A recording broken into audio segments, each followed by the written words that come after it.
NASCAR has just dropped a penalty on fan favorite Chase Elliott, leaving him fuming with anger and confusion. His recent crash with Denny Hamlin flipped everything upside down, and he did not receive the results he had hoped for. But the question is whether he deserved it, and why did Hendricks Motorsports not appeal the penalty? And most of all, is the substitute for Elliot better this time? Join us as we dive into the chaotic aftermath of Elliot's suspension, revealing the heated anger, allegations, and mixed viewpoints in the racing world. But before we move further on that, subscribe to our channel and press the bell icon for more updates on NASCAR. And let us know in the comments what you think about this one-race suspension to Chase Elliott handed down by NASCAR.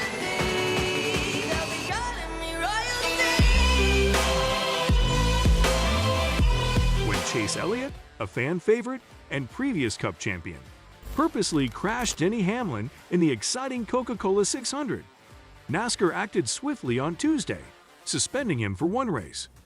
Hendricks Motorsports, which is known for being professional, decided not to fight the ban. Instead, they quickly announced that Corey LaJoie would drive the number 9 Chevrolet this weekend at the Gateway track, which is just outside of St. Louis.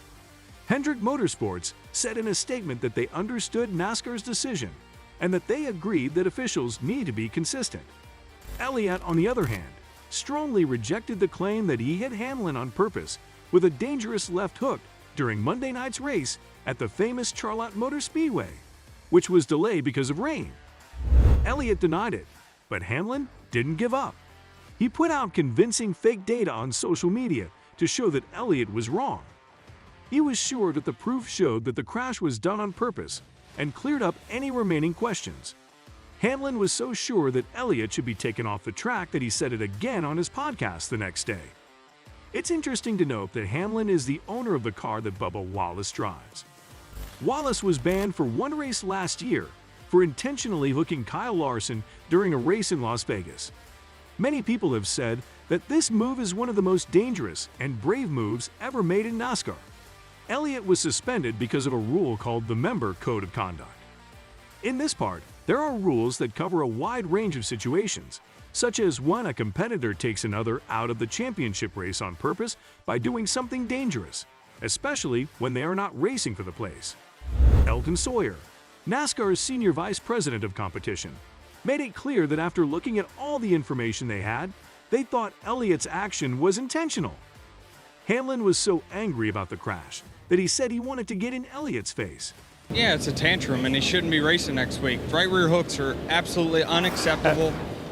I don't care. It's same thing Bubba Wallace did with Kyle Larson. The exact same. He shouldn't be racing. Elliott, who won the Cup title in 2020 and is the son of the famous Hall of Famer Bill Elliott, denied strongly that he did it on purpose. Yeah, the 11 ran us up in the fence there, and once you tear the right sides off these things, it's kind of over. So.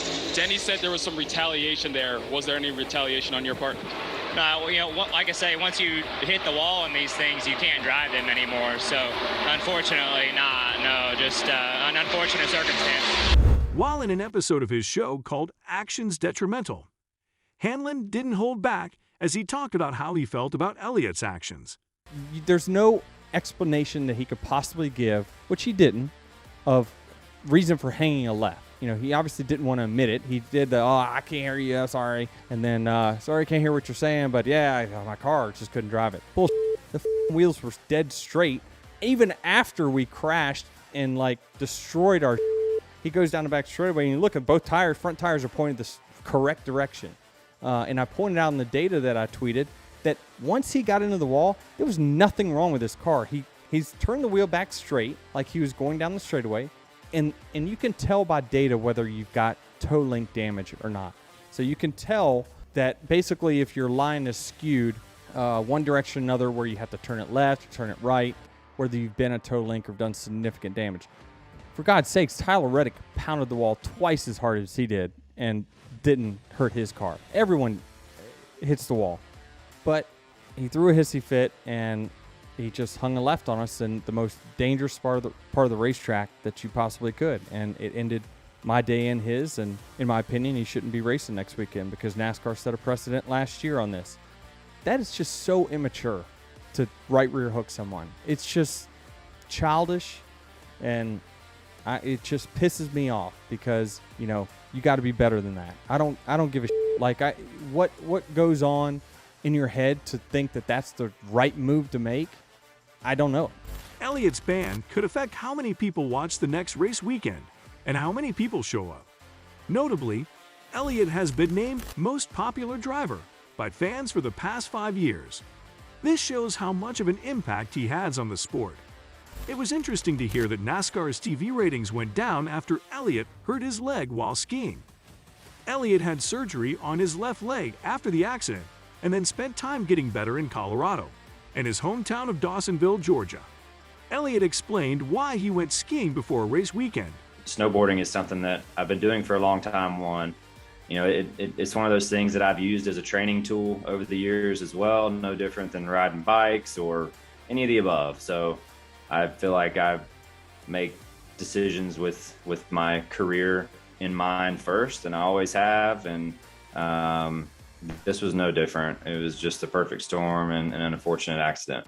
When Elliot got medical clearance to race at Martinsville, NASCAR didn't take long to realize how important it was. They quickly used social media and ads to promote his comeback and show how much people were looking forward to it. Elliot had lost a lot of races because of his leg injury, making it hard for him to get into the playoffs. After Saturday night's race, he was 29th, so he had a hard time getting into the playoff group, which is only for the top 16 cars. Even though winning gives you a guaranteed spot, Elliot has now missed 7 races because of his ban. Elliot's hopes of making the playoffs when he comes back from suspension will depend a lot on how well he does in his first game back. Wallace and Eric Almirola got into a fight during a rain delay on Monday. Almirola pushed Wallace before NASCAR security broke up the fight. Just a week before, Wallace got in trouble for making an offensive motion during an all-star race interview on TV.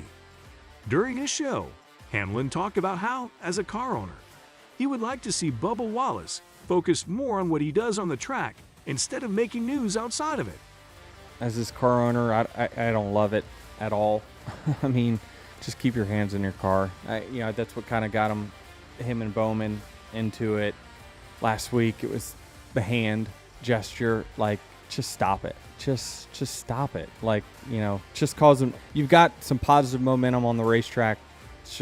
Let's just chill for a little while and you know, just take the dubs when you get them, and that's running well. I don't know how many top 5s. Probably like, I don't know. He's probably finished in top 5, 4 or 5 of the last 6 or 7.